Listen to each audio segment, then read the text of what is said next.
halfway there to launching your first hyper profitable ebook. So today we're going to focus on selling it. So we're going to map out a structure for your sales page. This is what's going to entice people to click the buy button. So you do need to spend at least a couple of days really thinking about the site copy, but I've made it really easy for you to do that. So go back to your list of similar ebooks that we did previously, grab that list, go to those websites, have a look at the sales pages, examine the pricing structure of every ebook that you're looking at, examine the copy, notice the patterns between each of them. So when we follow the patterns, we know what works, because these guys selling these ebooks, they're professionals, they know exactly what works. They are hiring professional, expensive copywriters to write the copy for them, so we can use that to our advantage. We become inspired by what's already there, so we stay within the margins that have already been set. So we don't stray too far from the copy and the pricing that already exists, because people have invested time and energy and money into learning, into discovering exactly what works. So we take advantage of that.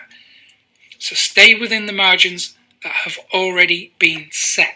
If the ebook is selling, typically average price of ebooks is $50. You stay within those, between $50 and $70. If they're the margins, you want to be bang in the middle of that at around $60 for your ebook. If you're in a niche where ebooks are selling cheaper, then you want to adapt your pricing accordingly. But the important thing is to stay within the margins.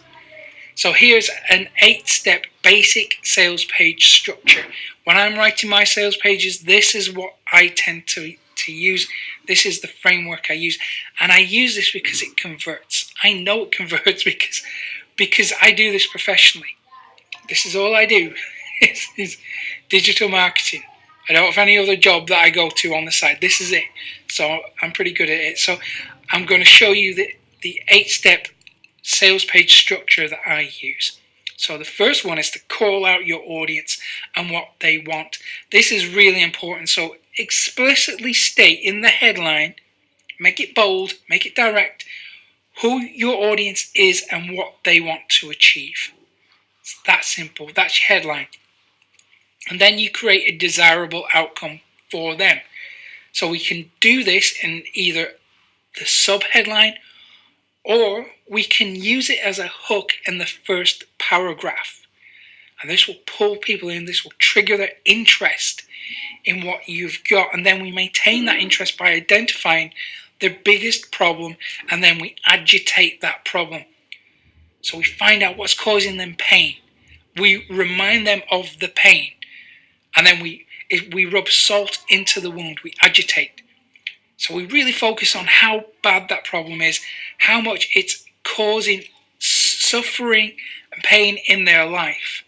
We remind them of that. We create that pain because they need to solve this problem. No one's going to act. No one's going to take action if they don't have that, if we're not lighting a fire underneath them to get them moving. So we're going to help them by creating a little bit of discomfort in the beginning. We motivate them to take action to solve their problem. So we identify it, then we agitate the problem. And then we show them the solution. So we've created pain, fear, and then we ease them. We say, well, okay, as bad as that is, you can fix it. We have a solution for you.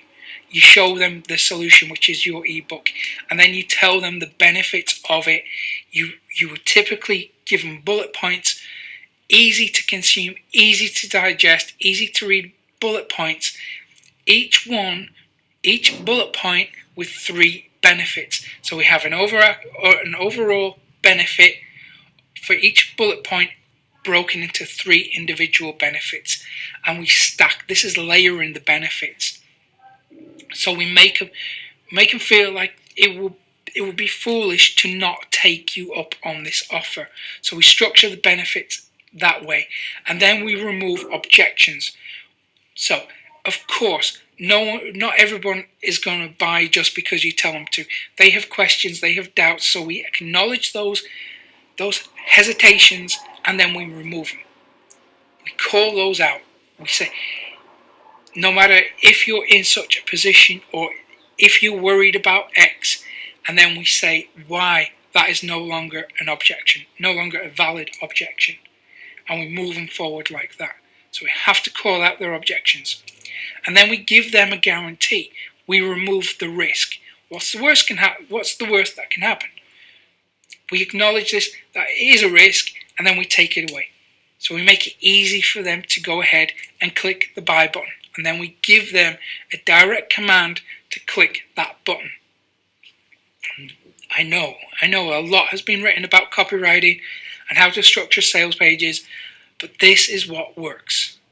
It's really simple.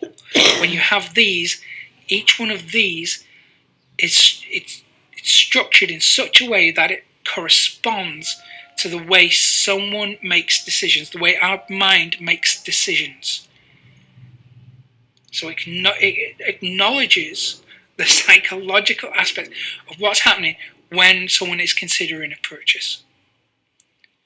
And this is how you will increase your conversion rate on your sales page. Just follow this structure. It's foolproof. You will make money when you use this. So spend a couple of days examining other ebook sales pages, check out the pricing, stay within the margins that have already been set, look at how other people are doing it, become inspired, model it, but don't copy it. Emulate, don't copy. And then use this 8-step basic sales page structure. These are the core, fundamental cornerstones of copywriting that you need to use in your VSLs or your sales pages. They work for both. And then, because that's days 16 to 18 done, your sales page should be done. We're going to move on to day 19 to 21, where we're going to leverage everything we've done so far. So we're going to look at all the awesome stuff we've done previously for influencers, and then we're going to get something back. We're going to cash in on that goodwill we've built up. So on to the next.